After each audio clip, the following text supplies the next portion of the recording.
Hello, Spooklings. I'm Jason, And I'm Kathy. and we're the hosts of the weekly podcast, All Hallows Eve Podcast. We are a husband and wife duo with a passion for anything spooky, macabre, and true crime, sprinkled with our own twist of comedy. We explore topics such as the history of Halloween, the Butcher of Plainfield, Hocus Pocus 2, urban legends, superstitions, and more. So come join us as we go down the rabbit hole that is All Hallows Eve Podcast. Listen and follow us at allhallowsevepodcast.com or your favorite podcast provider.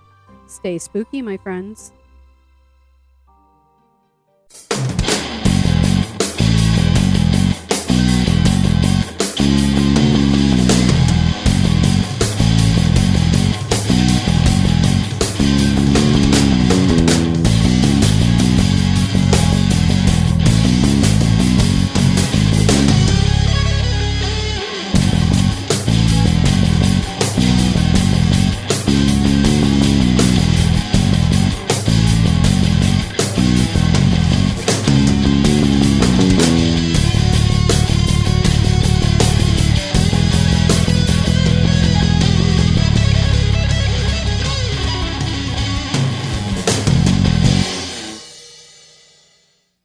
Hey everybody, welcome to Films and Fermentation, episode 96.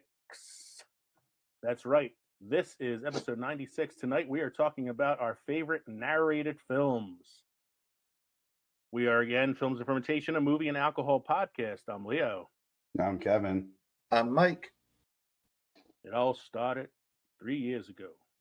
3 friends who like to talk shit about movies while getting shit-faced decided they were going to make a podcast. It started with an unbelievably crazy first episode and has evolved into this monster that we know that it is today. Films The and dumpster Fermentation. fire. That dumpster fire it is today.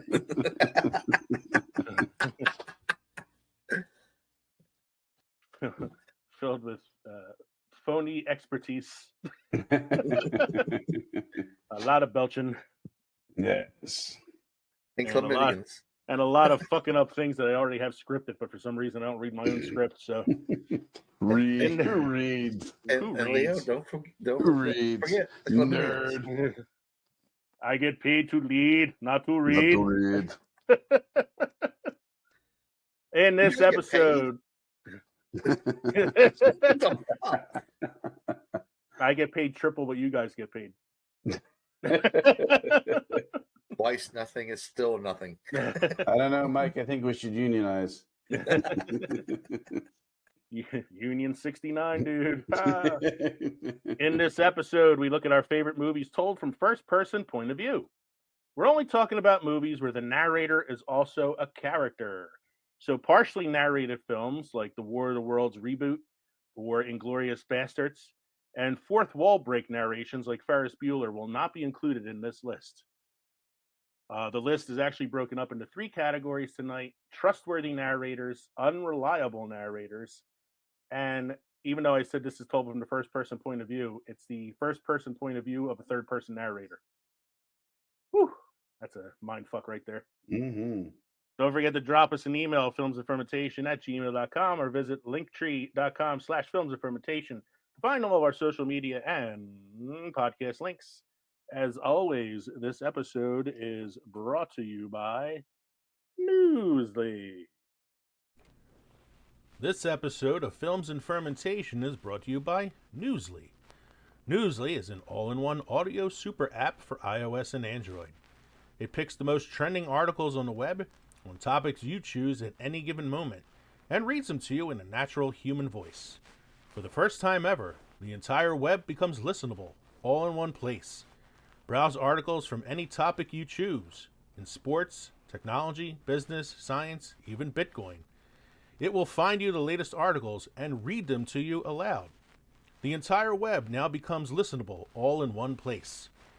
They also have podcasts. Explore trending podcasts from over 80 countries. Our podcast, Films and Fermentation, is located there as well. We actually started using it recently as our own default podcast app. They even have digital radio. So download and use Newsly for free now from www.newsly.me or from the link provided in the description of this episode. And if you use the promo code ANDFERMENT, that's ANDFERMENT, you can get a 1-month free premium subscription. So download Newsly now. Stop scrolling. Start listening.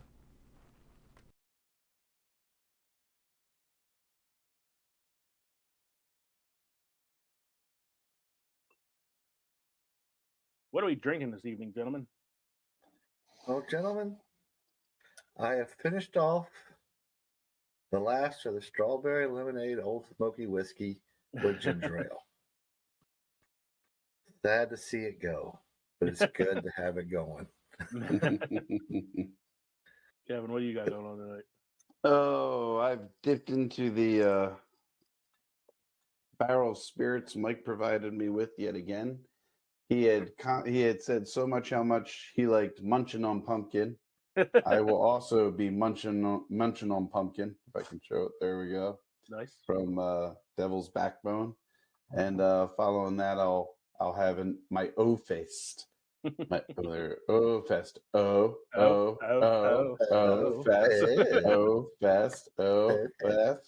Fest. All right. So I decided to go theme drink tonight. One of the movies on our narrated list tonight is one of my favorite sci-fi films. It is The Hitchhiker's Guide to the Galaxy. Mm-hmm. And in that film, they have a drink that Beeble Brox makes for Ford. So I decided to make that drink. It's called the Pan-Galactic Gargle Blaster. Yeah. Now, whatever they make in the movie is obviously fictitious, but this is an actual drink. So this is vodka, black raspberry liqueur, triple sec, Grand Marnier, cranberry juice, and strawberry juice, or strawberry That sounds like a amazing. strawberry. It does sound good. Thing. It has this pinkish hue, as you can see, and even though it's not a beer, I'm drinking it in the beer glass that Mike got me. This beer tastes like I might not be going to work tomorrow. It is kind of strong.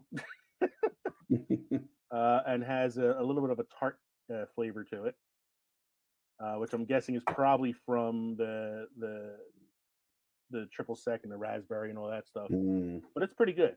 And as the description says here, and this is the same description they use in the movie, the Pan-Galactic Gargle Blaster is said to be like having your brain smashed in by a slice of lemon wrapped around a large gold brick. Don't forget your towel.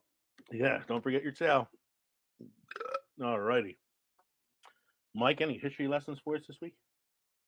This day in film history.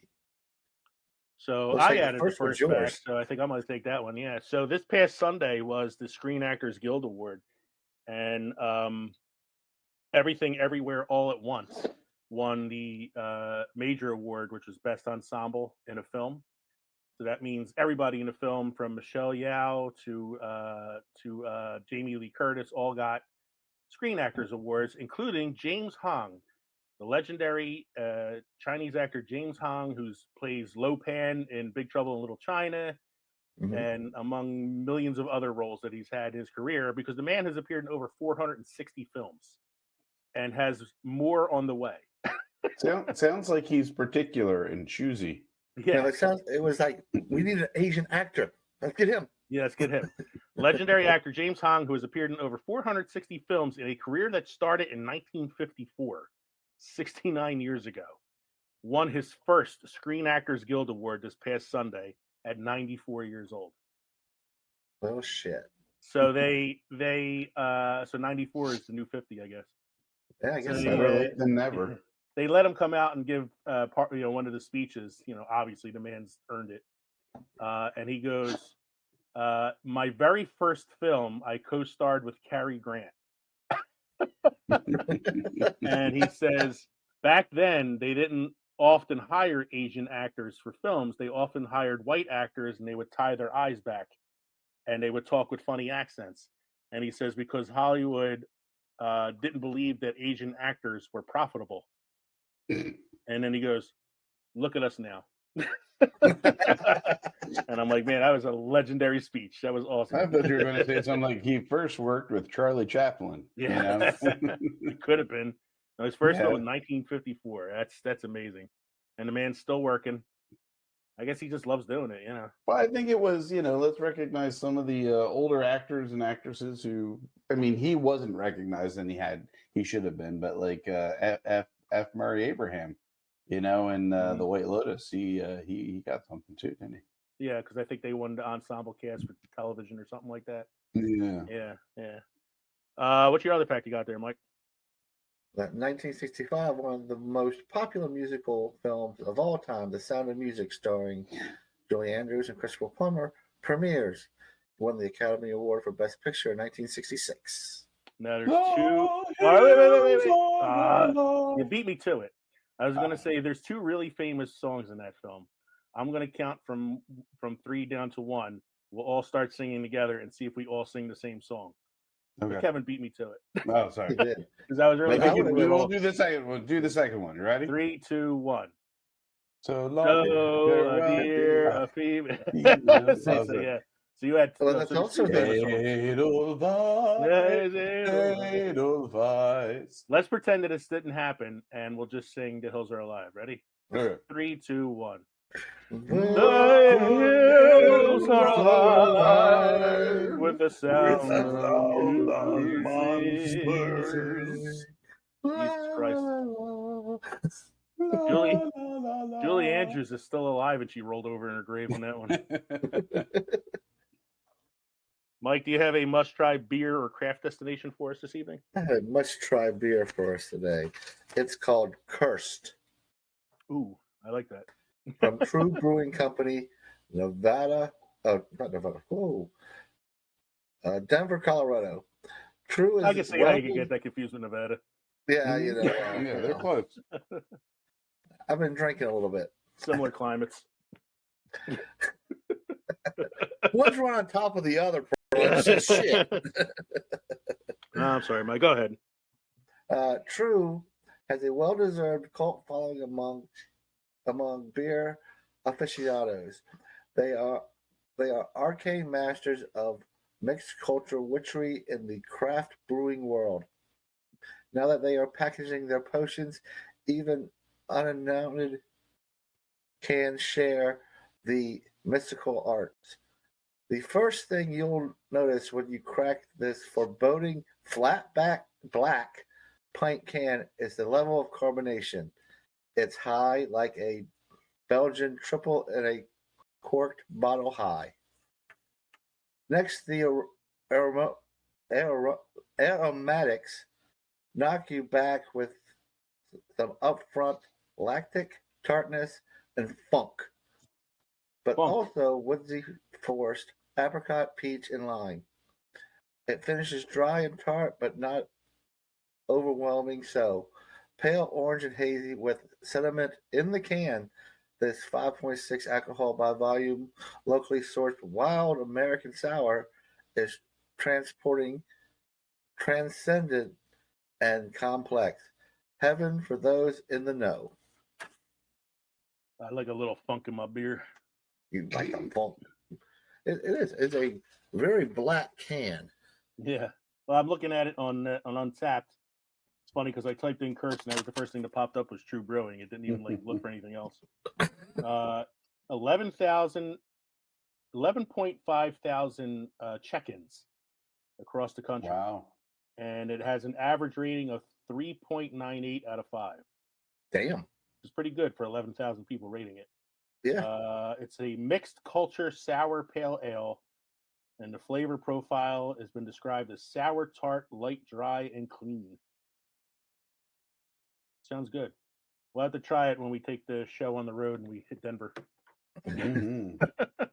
Or Nevada, whichever comes first. Notes from the last show. Notes from the last show are brought to you by Dubby, all-natural energy drink for gamers. Dubby is the perfect all-natural energy drink for gamers because it doesn't give you the jitters. If you'd like to know more about Dubby, visit their website, dubby.gg. Use the promo code FilmsFerment and get 10% off your order.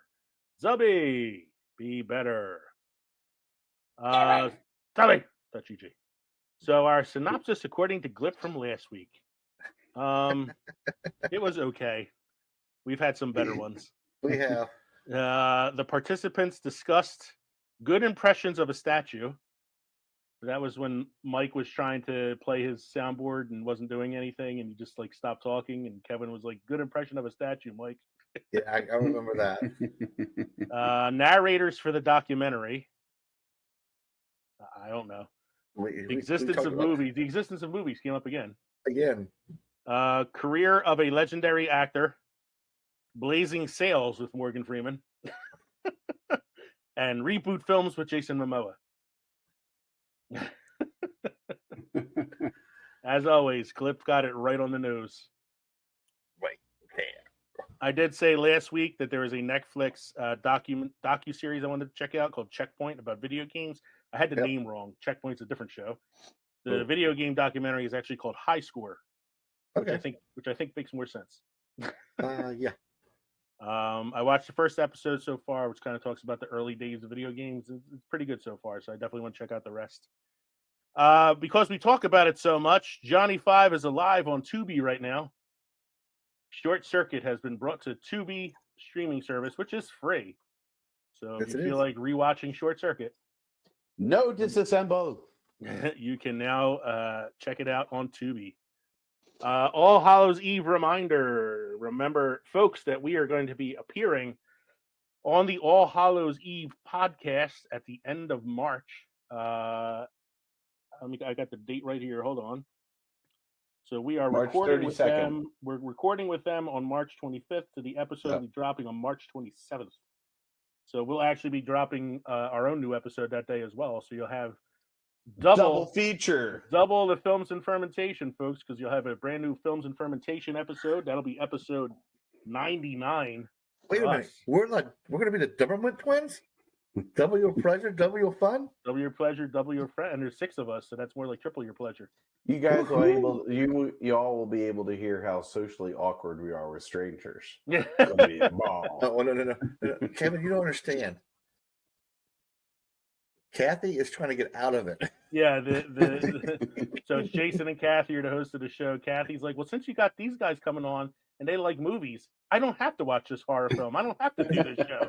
And he's like, oh no, you're going to watch this fucking movie and you're going to do the show. So we look forward to it. It'll be fun. I mean, we weren't that awkward when we had people on our show. And Jason's expecting drinking. Okay, guys. Jason is expecting us to be a little. Would you like a gummy bear? It's warm because it's been in my pocket. You know. I thought you were offering me like a special gummy. Edible. Yeah, Jason. Hey, we're in New Jersey. It's not taboo anymore. We can talk about it. I get emails about it all the time, and I've never had an edible in my life. No. Yeah. But Jason from the show is like, yeah, he goes, I expect there to be some drinking, so I think we have to live up to our name. Yes. All right. And lastly, I'd like to wish a happy 1-year podiversary to Chris and Deb from Today We Laughed and Learned podcast. Their 1-year anniversary episode will be dropping next week. It'll be episode 50 for them. I went on Anchor the other night and I recorded a congratulations message to them on our behalf. So when you hear the episode, you'll hear my little congratulations to them. I told them congratulations on a whole year of laughing and learning. Did you do it in that very Marilyn Monroe? Happy anniversary. Today we laughed and learned. All right. Gentlemen. One little piece of good news here. We had the 4th most listened to episode of the week on Good Pods this week with our Morgan Freeman episode. What were you going to say, Mike? Well, I've already slammed this down. I need another drink. Give me a minute. So we'll be right back with our main segment after these words from Today We Laughed and Learned and the Fandalorians. Hi, I'm Chris. And I'm Deb. And we host a pretty fun podcast called Today We Laughed and Learned. You know, this is where we discuss all the things we should have learned, but, well, never did. And we have quite a few laughs along the way. Today We Laughed and Learned with Chris and Deb. We're curious about everything. Experts on nothing. Come find us wherever you get your podcasts.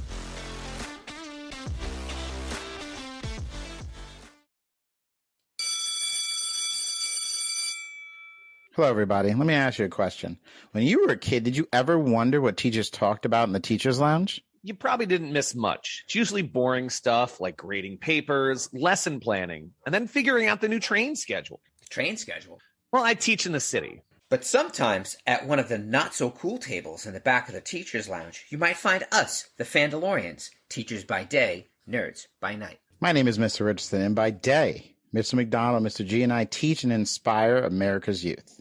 But by night, we debate, discuss, and argue about all things in the pop culture universe on our podcast. We discuss all the biggest pop culture topics in the world, like Ozark, Stranger Things, The Marvelous Miss Maisel, Marvel, Star Wars, Top Gun Maverick, The Old Man, Bridgerton, you name it, we'll probably discuss it. You guys watch Bridgerton? Yo, season 1 of Bridgerton was awesome. You don't know what you're missing. Since we are teachers, you will always get a ton of background information about our topics and original teacher-themed segments, like our pop culture morning announcements, building meetings, and post-observation reviews of shows and movies. Oh, and arguing. You'll get lots of disagreements and arguing, like way more than I'm comfortable with. You can find us wherever you listen to your podcasts. Just search for The Fandalorians, Teachers by Day, Nerds by Night. Then join us every Monday as we look into the current state of fandom and pop culture. Hey, look, the bell's about to ring. We need to head to the buses. Hopefully we'll see you guys soon. Well, I mean, they're not going to see us because this is a podcast. I know. But they can't even see us when you think about it, so they won't see us either. Oh my God, you know what I meant. It wasn't literal. Just ring the bell. Ring the bell. The Fandalorians, Teachers by Day, Nerds by Night. I hope you listen and subscribe to us soon. I hate you guys.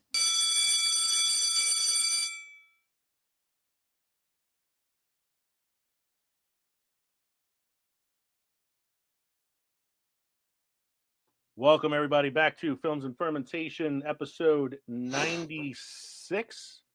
Right? Did I say that at the beginning? Yeah, it's episode 96. Mhm. Episode 96.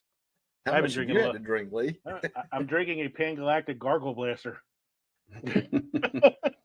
Naturally. Say that 5 times fast after you've drank a Pan-Galactic Gargle Blaster. So tonight we're looking at our favorite film narrations. So again, with this, we didn't really do like a top 10 list or anything like that. We just kind of picked out some movies that we're fans of that have excellent narration. And Leo went crazy on it. I went crazy. I always do. Mm-hmm. Narration isn't always a good thing in films. And there are some films that don't need narration. I think a lot of like some of the superhero films that have narration at the beginning as a way of expositing things that you need to know. Like that's just that kills me. I hate that. But every now and then a movie comes along that has some excellent narration that not only tells you more about the characters, but does an excellent job of explaining what you're watching without making it seem like they're patronizing you. And for the first one, of course, I had to go with my all-time favorite, Morgan Freeman as Red in Shawshank Redemption. I should mention that we split this into 3 categories: trustworthy narrators, unreliable narrators, which is really popular. I found so many unreliable narrators while researching. It was really hard to find trustworthy narrators. And then we also have third-party narrators, characters who are narrating a story for us but are kind of outside the main characters of the film. So we're going to take a look at some trustworthy narrators first, and I definitely think that Morgan Freeman as Red in Shawshank is a trustworthy narrator. I don't know. He's a criminal. Yeah. But he's the only guilty criminal in Shawshank. Yeah, That's but right. He's a criminal who's done his time and wants to go back and talk to that young stupid kid and tell him what an idiot he was and all that stuff. And we already talked about this last week when we did the Morgan Freeman episode, that there's so many good lines from this film, particularly within his narration, even outside of like the character dialogue. Things like I had to keep reminding myself that some birds weren't meant to be caged. Their feathers are just too bright. That's a great fucking line. Yeah, and that prick seemed to be magnanimous that day. Yeah. As he hunkered in the shade with a little smile on his face while he drank his beer. 40 years I've been asking permission to piss. Can't squeeze a drop without say so. That's a great one too. I like the one the night that it's Andy's last night in prison before he breaks out. and he's worried that he's gonna Andy's gonna kill himself. Mhm. So he's like, that was there've been plenty of long nights in prison. That night was the longest night of my life. Mhm. So I mean, I like the one where he's Right. talking about the warden committing suicide. yeah. I'd like to think that the last thing that went through his head, Warden's head aside other from than that the bullet, that is, was Or when how he's- the hell did Andy when he's talking Dufresne about ever get the best of him? I wasn't there to see it, but I heard Captain Hadley sob like a little girl as they took him away. Andy Dufresne swam through 3 football fields of shit. Came out clean on the other side. Crawled through a tunnel of shit smelling foulness I don't even want to imagine. I hope the Pacific is as blue as it is in my dreams. It's just so many. It's Yeah. narration like that builds characters, and that's Mhm. and that's why it's such good narration. So I'm gonna throw another one out there because Morgan Freeman. I try not to do too many repeats, but it's hard with like Morgan Freeman not to like throw a couple more in there. So I have It's him not as like we covered him. I have him as Yeah. Eddie Scrap Iron Dupree in $1 Million Baby. I think it gets kind of lost in the shuffle that he narrated that film. And he was telling a story of Clint Eastwood's character and Hilary Swank's character as an outside observer, but he narrates the film. And one of my favorite pieces of narration in it is everybody's got a particular number of fights in them, and nobody tells you what that number is. Because for Hilary Swank, it ends very early in the film for her. Yeah. The third one I have on my list, I just rewatched this the other night, just for the hell of it. I don't know why I saw it on. I don't remember what streaming service it was on, but I saw it was there, and I was like, "Fuck, I haven't watched this. I have to watch it." I watch it like once a year, I think, and that's Stand By Me, and that is of course Richard Dreyfuss as the adult Gordy LaChance, which is the Will Wheaton Mhm. character, narrating the book he's writing. Mhm. And it's been so long. It's weird. Like I watched the opening scene, and like I feel like I must skip the opening scene all the time or something. Like I must pick it up from a certain point because the opening scene tells you what happens to River Phoenix's character before you even get to the end of the movie. Yeah, but I don't think he names them by name. No, you see him sitting in a car, Richard Dreyfuss, and he's got a newspaper next to him, and it says "lawyer killed in knife fight" or something like that, and it's referring to Chris Chambers, the River Phoenix character, and that's what sparks him to write this book about when he was 12 years old. Mhm. And then I struggle with this. Like I'm like, is he a narrator, an unreliable narrator, or a trustworthy narrator? Well, he's going off his memory, so He's going off his to memory. to him, it's all true. Yeah, so I mean, it could be unreliable a little bit, but I feel for the most part, it's real. Right? It's yeah. That's like you going back telling your stories, I embellish a little bit. As long as you weren't drinking when you were doing it, we can be reliable there. So I like this isn't really part of the narration. It's him typing on the computer, and it's like you never really had the kind of friends you had when you were 12. Goddamn, who does? Yeah. Or when he's talking Now, about I heard sick balls. sick balls. It happens sometimes. Friends come in and out of your life like busboys in a restaurant. That's a good analogy. That's a fucking great line. That's Yeah. awesome. And then right after that, he starts telling you the tale of like what happens to the friends, and it's like Vern became the forklift operator and had 4 kids. Mhm. And then Teddy DeChamp didn't get into the army because of his ear and his eyes. He spent some time in prison, and then last I heard, he's doing odd jobs around Castle Rock. And then he tells the story of Chris Chambers, fighting his way through the classes and becoming a lawyer and successful, and unfortunately getting killed in a he wasn't even in the fight; he was breaking the fight up. Pretty sad. But yeah, that's a I love Stand By Me, man. It's definitely like a movie I kind of watch. I think I watch it once a year. And then another movie, kind of the same vein, even though this one is more a comedy, and that's The Sandlot. And that would be David Mickey Evans as adult Scotty Smalls. David Mickey Evans is also the screenwriter. The director too, yeah. And the director. So he's playing basically himself as a kid. And another one where it's like he's kind of an unreliable narrator, but then at the end he explains all of the truths, and that's why I considered him a trustworthy narrator. Because then you find out, who the guy is in the house after all, and that the dog really isn't a beast; it's just a dog, and all the truths come out at the end.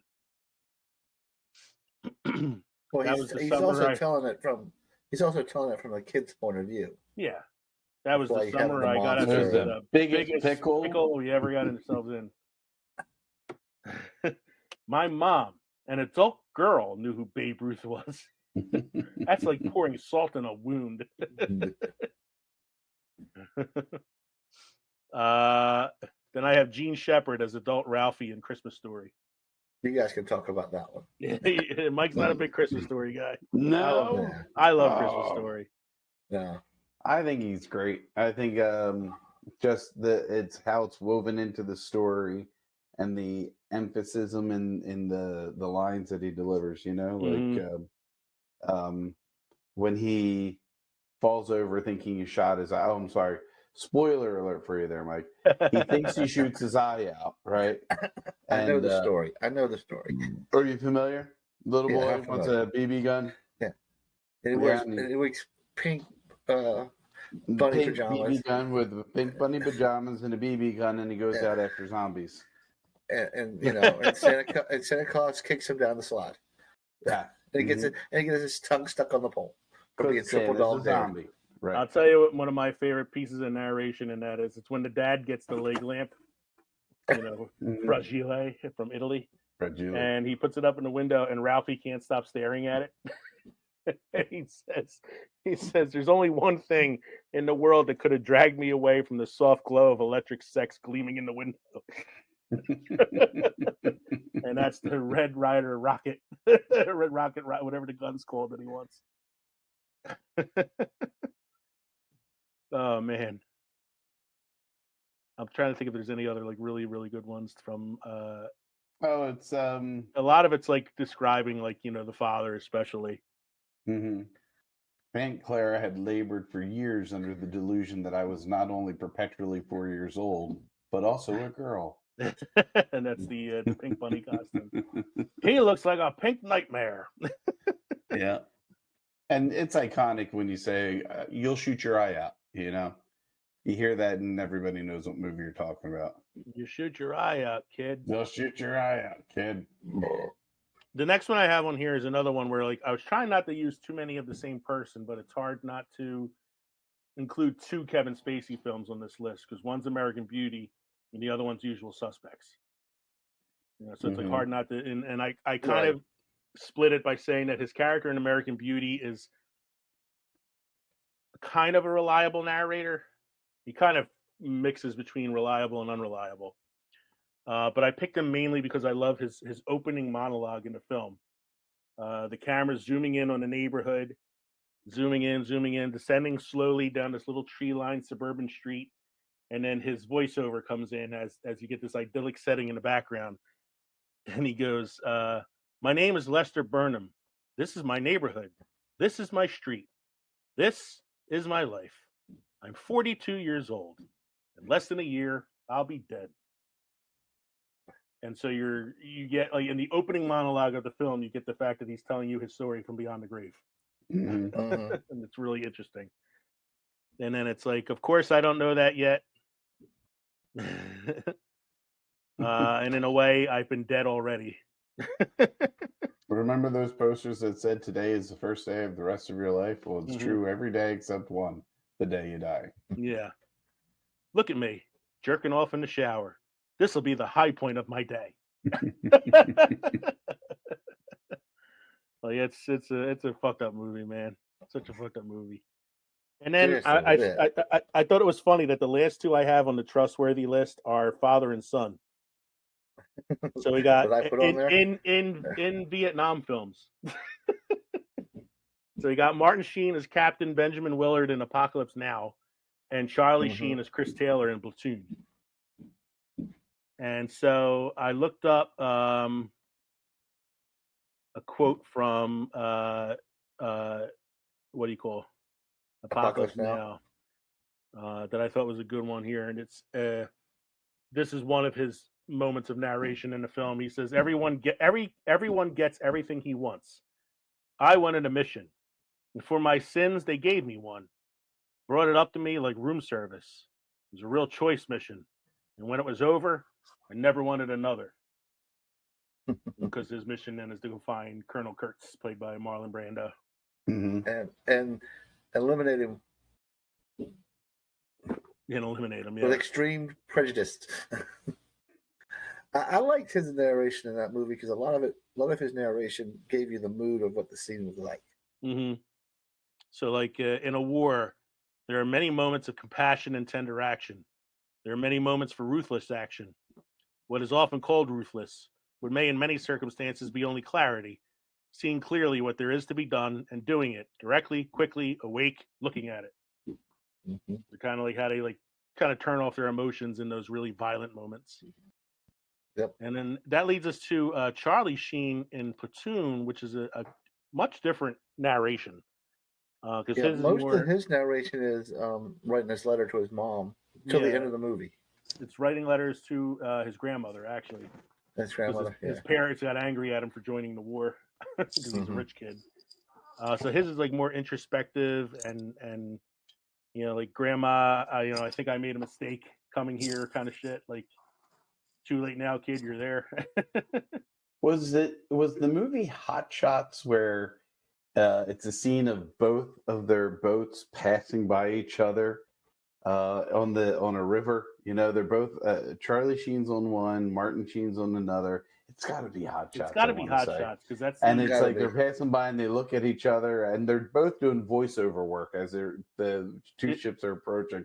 And they look and they go, "I loved you on Wall Street." Yeah, I have to look it up and see because it's what one it probably is. It's probably Hot Shots Part 2. Yeah, because the second one is where he does the Rambo parody. Which would explain why he's in Vietnam. I'll have to look that up. That's funny. Yeah, I forgot about that one. Believe it or not, I saw that in the movies. Did you? Hot Shots Part 2. I saw Loaded Weapon in the movies too. I had a thing for the Sheen family back in the 90s. You also saw Men at Work. Saw Men at Work. I didn't see that in the movies, but I did see Men at Work. And then that takes us to our unreliable narrator list. An unreliable narrator, of course, is a narrator who kind of tells you what they want you to know, doesn't necessarily give you all the information, or is in a situation where you can't exactly trust what they're saying. For example, Henry Hill in Goodfellas, played by Ray Liotta. Ever since I can remember, all I ever wanted to be was a gangster. I mean, that's probably the most honest thing he says in the rest of the movie. Because then you get to the point where he's on drugs, and it's like, what are you trusting at that point? I think the other honest point he said in the movies at the end when he ordered spaghetti and marinara sauce, and he got egg noodles and ketchup. Yeah, I'm just an everyday schmuck. Oh. Here's one of my favorite quotes from the film. It's one of the scenes where you're walking into like a restaurant or something, and he introduces you to all the gangsters, and it's like there's Jimmy and Tommy and me, and then there was Anthony Stabile and Angelo Seppi and Fat Andy, Frankie the Wop, Freddie No Nose, Pete the Killer, Nicky Blanda, Mickey Frances, and Johnny Echoes, who got that nickname because he said everything twice. You want to go get the papers? Get the papers. The papers. And there's actually a split narration in that film because they also switched to Karen Hill at times. Yes. I forgot about her. Maureen Bracco does a little bit of narration in the film as well. Like when she's talking about the wedding, and it's like everybody was named Peter and Paul or Marie and Maria. It's a classic. This is another one of those where like the voiceover is just perfect. Everything's done right. So Paulie took over the restaurant. Now the guy has to come up with Paulie's money every week, no matter what. Business bad? Fuck you, pay me. You had a fire? Fuck you, pay me. The place got hit by lightning? Fuck you, pay me. You, pay me. Also, Paulie could do anything, especially run up the bills on the joint's credit. Why not? Nobody's going to pay for it anyway. Such a great Booze fucking came in the movie. front door. We took it right out the back. Yeah. And then I was looking for the one. There's a really good one of Karen where she's talking about the FBI agents that come to the house. And she's like, I usually just offer them coffee and let them do their thing. All they're looking for is a handout. Jimmy's wife spits on the floor when they walk in. I mean, she spits on her own floor. Who does that? So then my next unreliable narrator is Casino, which is multiple narrators again. It's funny. It's another Scorsese film, another De Niro, Pesci, film. But this time you get 3 narrators because you get Joe Pesci, you get Sharon Stone, and you get Robert De Niro at various times in the film. And I always found it weird that Joe Pesci's character is narrating his own death scene. He gets beaten to death and he's narrating it. But for me, the best line of narration in that film is De Niro as H. Rothstein talking about the casino and how it works. And he's like, in Vegas, everybody's got to watch everybody else. Since the players are looking to beat the casino, the dealers are watching the players. The boxmen are watching the dealers. The floor men are watching the boxmen. The pit bosses are watching the floor men. The shift bosses are watching the pit bosses. The casino manager is watching the shift manager.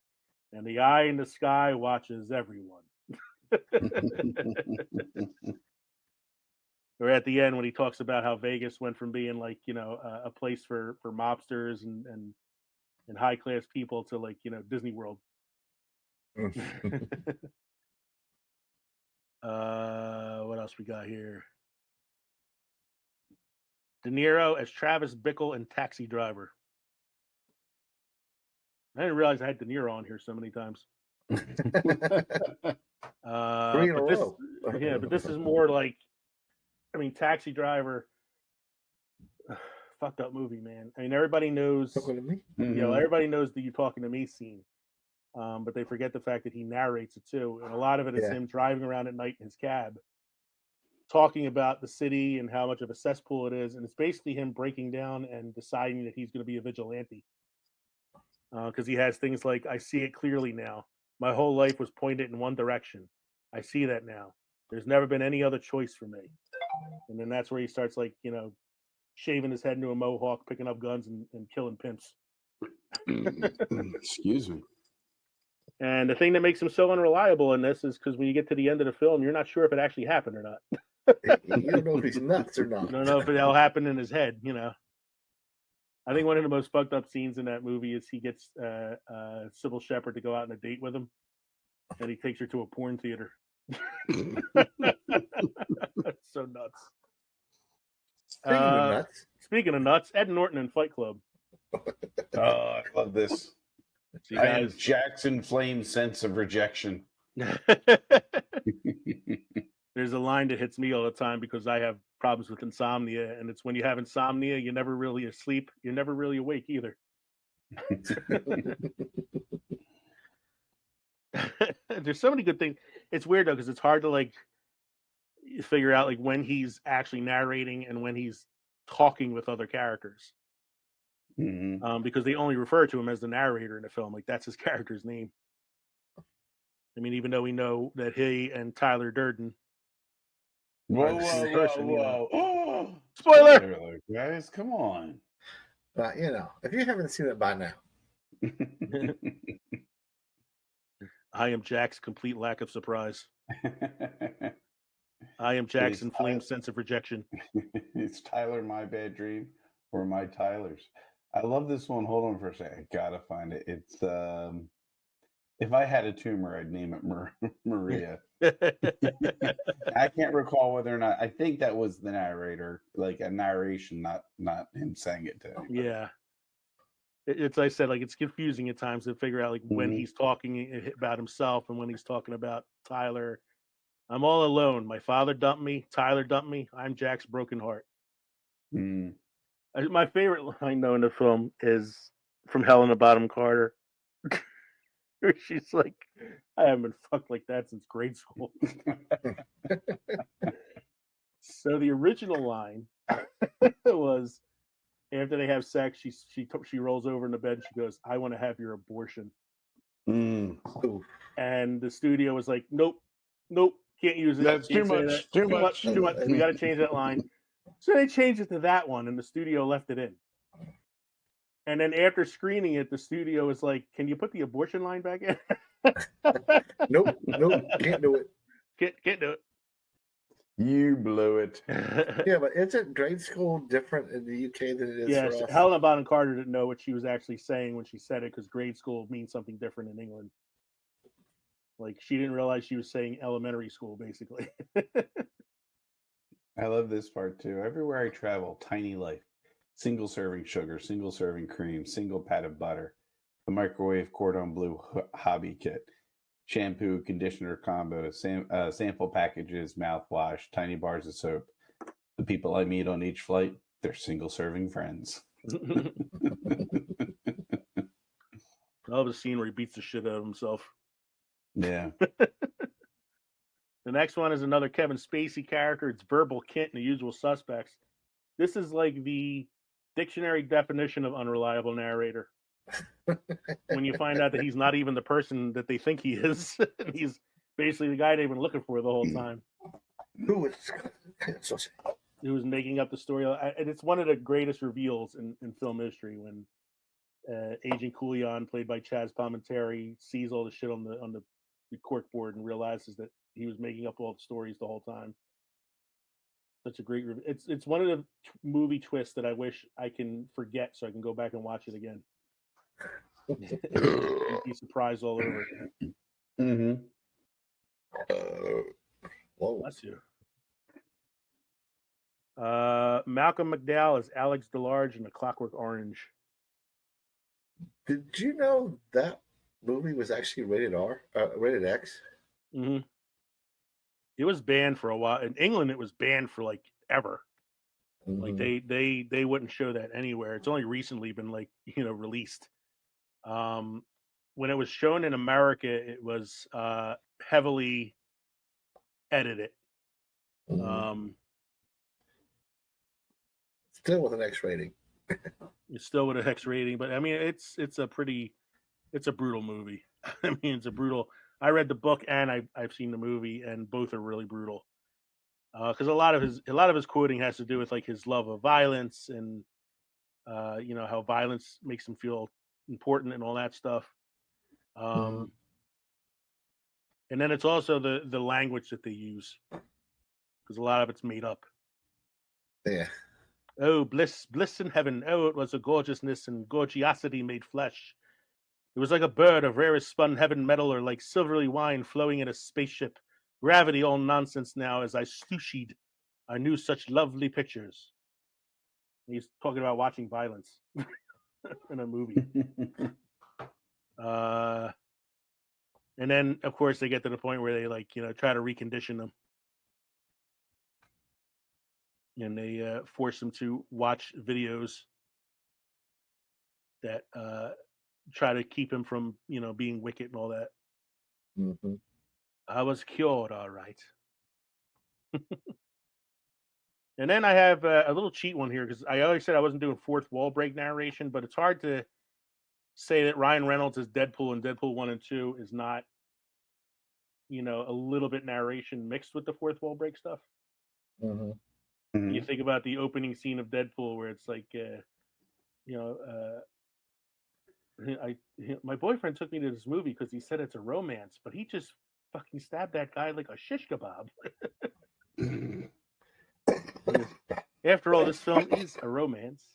Now, my favorite bit of narration is Wham! It's Wham! Is Deadpool 2 at the very end of the film, as they're walking away after defeating the villain, and he's like, "What do you get when you mix a dash of diabetes, a little bit of racism, a shit ton of cancer? You get a family." I gotta fucking find it. It's one of my favorite lines. Zip it, Thanos. All right, hold on. Oh, fuck, there's so many quotes. Jesus. You're welcome, Canada. So, what do you call the end of Deadpool 1 when he does the fourth wall break, but he does it as Ferris Bueller's fourth wall break? That's a 16th wall break. Is it? That's a wall Yes, break it's- within a cameo within a wall break. Yeah, it's squared. So Mind blown. They're not sure. They don't have like the. I can't find his fucking narration on here. It's just actual like film quotes. Lines. I want to find the one where he says, you know, that's what makes us family. We'll come back to that. Yeah, Kevin and I are good at killing dead air. Yeah. Christian Bale is Patrick Bateman in American Psycho. It's so long since I've seen that one. Shit. it's been a long time. It's for been a me, long time too. since I've seen it too, but I have a quote that I pulled up from it. I have all the characteristics of a human being: blood, flesh, skin, hair, but not a single clear, identifiable emotion except for greed and disgust. Something horrible is happening inside of me, and I don't know why. My nightly bloodlust has overflown into my days. I do not wish for a better world for anyone. He's another one that's like, it's unreliable because at the end you're not sure if it actually happened or if it was all in his head again. Mm-hmm. Part of me doesn't really like those kinds of like endings though. No, because there's no closure. You No. know. Yeah. Like I like to think he really was fucked up and killing people with an axe. He was very tidy about it. Well, yeah. Oh, here's one of my Deadpool quotes. Family was always an F word to me.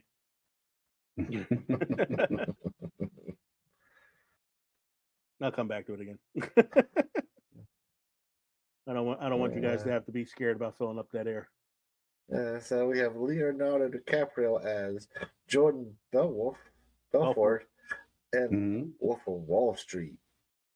I fucking love this movie. Well, It's not a movie that really you should admire. No, not in any stretch of the imagination. No. But it's such a fun movie. It's so crazy in its debauchery that it's like hard to not like just like it a little bit. I mean, a lot of the movie though too is like the best parts of the movie to me are a lot of the Jonah Hill stuff. Mm-hmm. The movie itself is it's so fucking crazy. You can watch me, mock me, try to block me, but you cannot stop me. Fall in love with the person who enjoys your madness, not an idiot who forces you to be normal.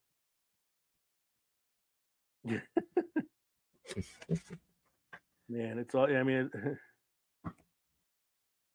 I was making $49 million, which really pissed me off because it was $3 million shy of $1 million a week.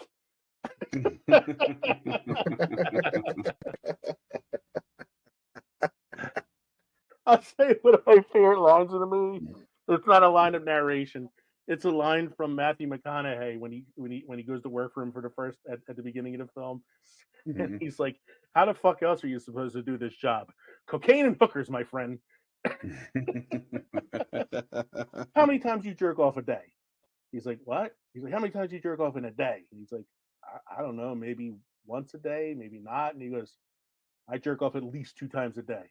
Those are rookie numbers, son. You got to get those numbers up. you got to get the tension out." And then Matthew McConaughey is a sick bastard in this film.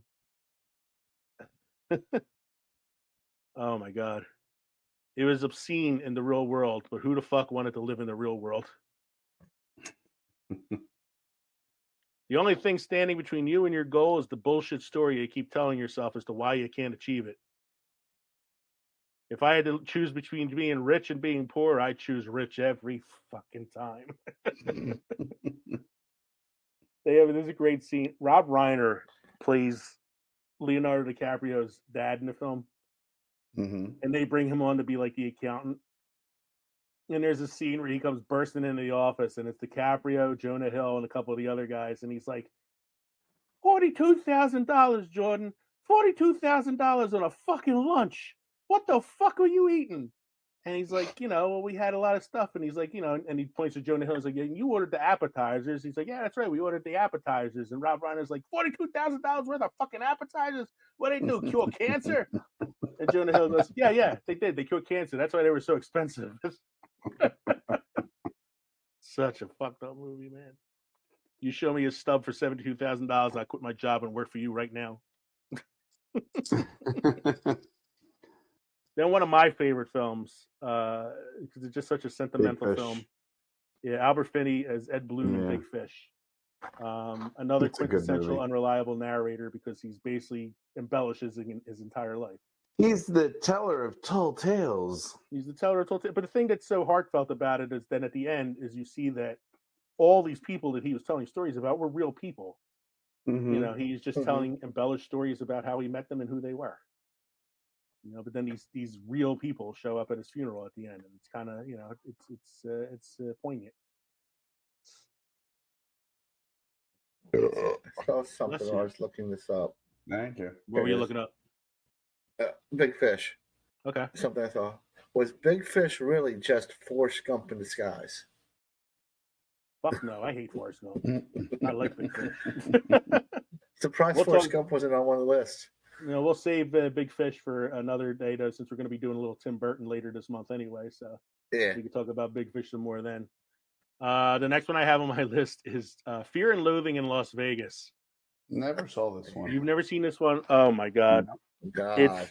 It's not even like I would say it's a fever dream, but that's going light on it. So Johnny Depp, his character in the film is not named Hunter S. Thompson. He has a different name, but it's basically the journalist Hunter S. Thompson that he's playing. Mm-hmm. And his best friend is his lawyer, played by Benicio del Toro. His lawyer's name is Dr. Gonzo. And they're riding in a convertible to Las Vegas. I don't even remember like why they're going. It's just like the plot's so nonsensical. But a lot of it has to do with the fact that they take a lot of drugs along the way. Like Hunter S. Thompson was not afraid to try things. And so one of my favorite quotes is this one here. They're talking about preparing for their road trip. And he says, we had 2 bags of grass, 75 pellets of mescaline, 5 sheets of high-powered blotter acid, a salt shaker half full of cocaine, a whole galaxy of multicolored uppers, downers, screamers, and laughers, a quart of tequila, a quart of rum, a case of Budweiser, a pint of raw ether, and 2 dozen amyls. Not that we needed all that for the trip, but once you get locked into a serious drug situation, the tendency is to push it as far as you can. And so as they're driving into Vegas, they're on like the road driving to Vegas, and they're pumping all this shit into their system as they're driving in. He's like, it's starting to hit you when the bats arrive. And then he's like, the hallucinatory bats just start attacking them. And they're fucking swerving all over the place. It's like, it's so fucked up. It's such a fucked up movie. One of Johnny Depp's better performances, though. Oh yeah, it's a typical like strange Johnny Depp, but it's like strange Johnny Depp when he's not being directed by Tim Burton. So it's like, well, I mean, this is what, Terry Gilliam, right? It's Terry Gilliam, so that's strange enough as it is. There. Yeah. Now Kevin added this one. It's been a while since I've seen this one, so I'm not sure either. It's Denzel Washington as Hobbs and Fallen. Right. So I was thinking about it, and the narration it's the big reveal towards, I guess, the end. But it does start off, it's a circular movie, starts off at the end, starts back over, and then leads you back to the end where the big reveal comes in. And, I mean, I guess it's been out for a while, so I could tell you, like, it's the...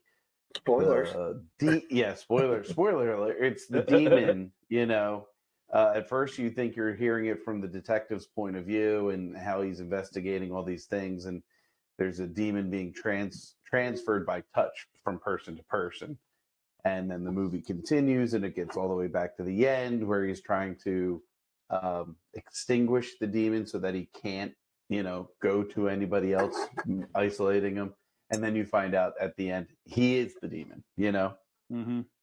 So. Yeah, because I had originally had Morgan Freeman for 7, but his narration is only the very, very end of the film. Right. And I wasn't quite sure with this because it's bookended, Mm-hmm. So that takes us to the last part of this, which is third-person narrators. We'll go pretty quickly through this one, I think. The first one I have is Sam Elliott as the stranger in The Big Lebowski. And I have one quote here. "The dude abides. I don't know about you, but I take comfort in that. It's good knowing he's out there, the dude, taking her easy for all of us sinners." So in this case, you're getting your narrator who is not a part of the story, but is telling us about the story. Sometimes you eat the bear. Hell, sometimes the bear eats you. Well, shit. Peter Falk is the grandfather in The Princess Bride. You don't want me to talk about that part anymore. Prince Humperdinck. Prince Humperdinck and Princess Buttercup. Anchorman, you have Bill Curtis as Bill Lawson, the narrator of the film. Let me tell you. I should talk about that one. Let me tell you about the legend of Ron Burgundy. Either of you guys see Idiocracy before? I had. No, I have not. It's with Luke Wilson. He gets cryogenically frozen or something and wakes up in the future where everybody is an idiot. Like, he's the smartest man on earth by default because everybody else's IQs are so low. Oh, Jesus. But the movie is narrated by a commentator. I don't know the person's name, but he narrates it sort of like an NFL style broadcast. Well, Terry Crews ends up being the president. Terry Crews is the president. Yeah. Boy. What's his name? It's like Hector Camacho, something Hernandez Anderson, something like that. The Royal Tenenbaums, one of the early Wes Anderson films, was narrated by Alec Baldwin. Did you remember that, Kev? I didn't know. I know you're a Tenenbaum fan. I am a Tenenbaum fan. I am a Wes Anderson fan too. And he's not typical for a Wes Anderson movie, is he? No, not. He's not one of his go-to cast. It's funny because like Tenenbaums, when you look at it now, it's not really. Most of the cast isn't his cast, other than like maybe the Wilsons. It's like you never seen Ben Stiller in another one. You never saw Tilda Swinton, Paltrow in another one. You never saw Hackman in another one. Danny Glover's never been in another one. No. And the only ones are like the Wilson brothers, Ed Norton and Tilda Swinton. You know, and Jason Schwartzman. Those are like his go-tos. And then later on, you had like Bill Murray got added to the mix and all that. Yeah. One of my favorite films, The Hitchhiker's Guide to the Galaxy, narrated by Stephen Fry as the hitchhiker, as the guide, the voice of the guide. The book. Don't panic. It is literally the book narrating the movie. The book. The book is narrating the film, yeah. Goodbye, and thanks for all the fish. So long. Hitchhiker's Guide to the Galaxy. I love Hitchhiker's Guide. Oh, yeah, it's hilarious. I don't know which is funnier, the book or the robot. See, the book's great just because it's like it gives you such like funny like background on things that are hard to understand in the film. The robot's great just because it's Alan Rickman's voice. A medically depressed robot. Not that anyone cares. Not that anyone cares. There is a theory that states that if anyone discovers exactly what the universe is for and why it is here, it will instantly disappear and be replaced by something even more bizarre and inexplicable. There is another theory which states that this has already happened.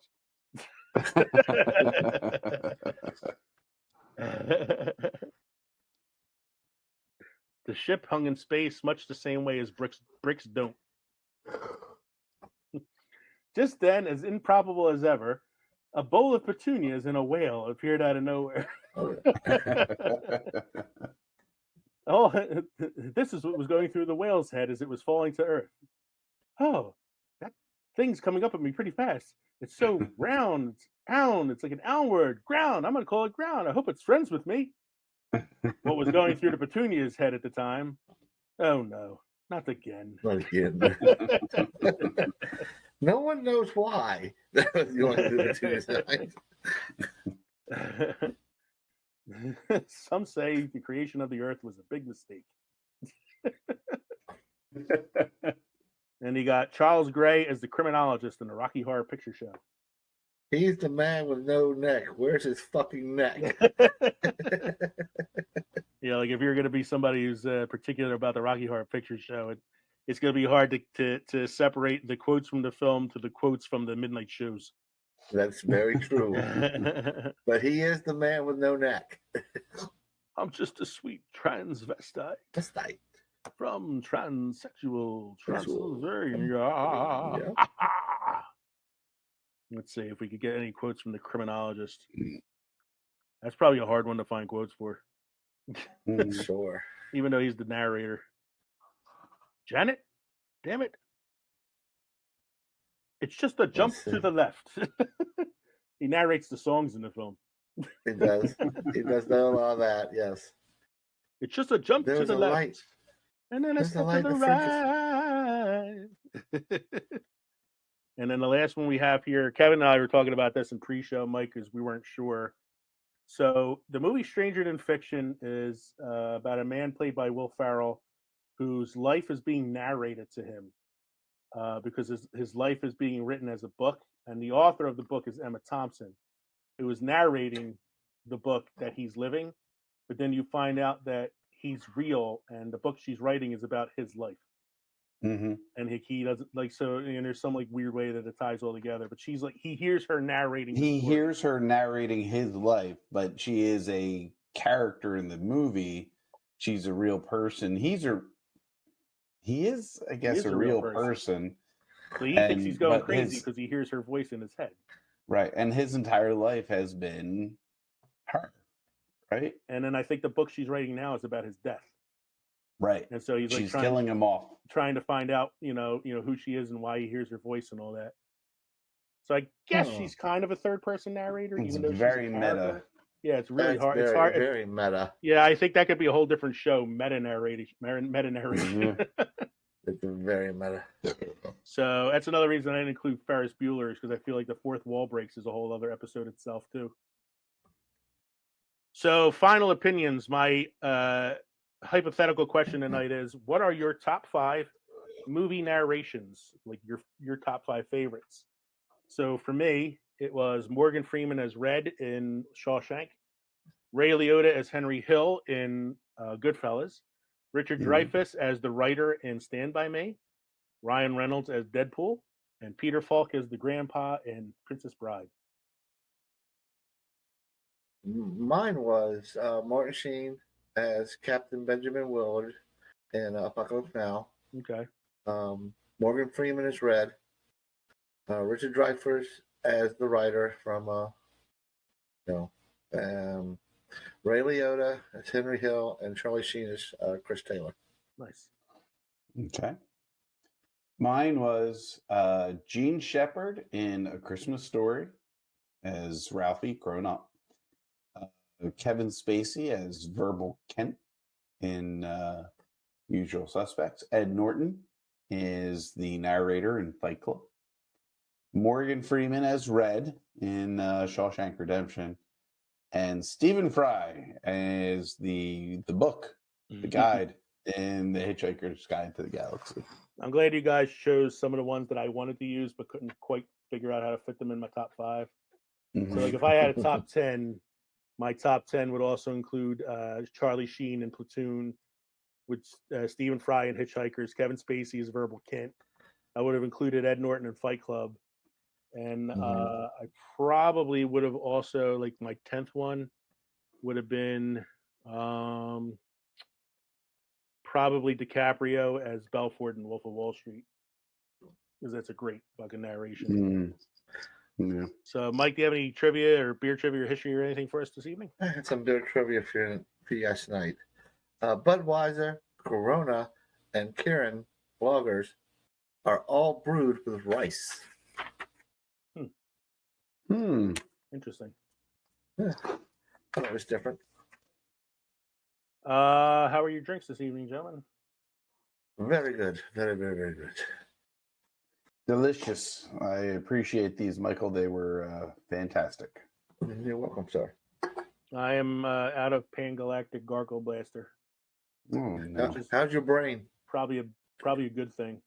So how is your brain? Is it the lemon twisted back with the brick? It's okay. I haven't gotten smacked in the face by any of those like thought-provoking things that smack you when you think on the Vogon planet.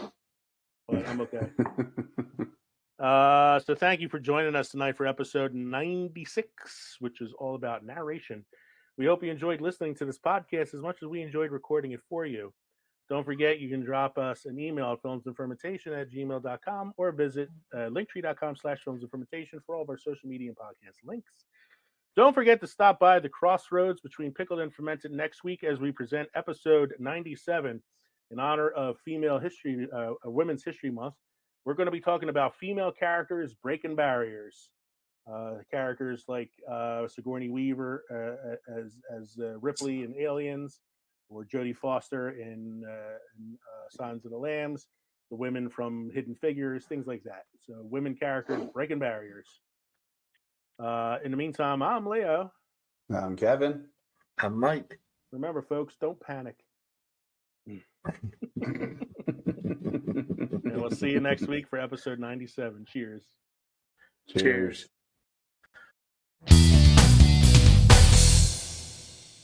No. You go back to your history teacher and ask him who Frederick Douglass is. Yeah.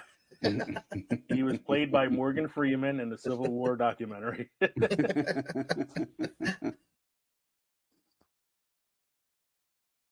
Oh, and I can't wait to tell you about the drink I have tonight.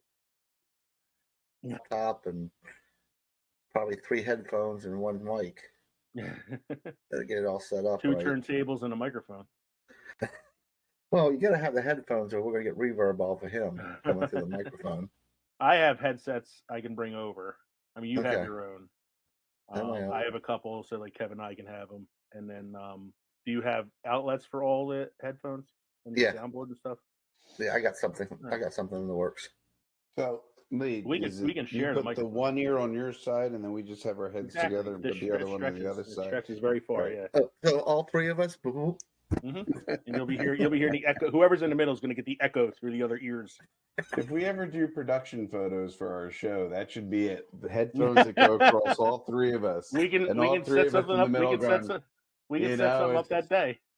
we can set something up that day. We go take a picture outside in Mike's backyard. I'm sure Katie would love to take the picture for us. It could be, or I was gonna say we should take a promo photo of us just wearing like barrels and nothing else, like the beer barrels, like the Three Stooges. Everybody holding a bottle of something. Yeah. All right. I don't have a good a quippy title for tonight. Like I didn't know what to say about narration. I don't know. That's what she said. Who was that voice? Who was that voice? Or I don't know. I'm thinking of doing something in the description of the episode, like it all started 3 years ago when 3 friends who like to talk shit about movies while getting shit faced decided to start a podcast.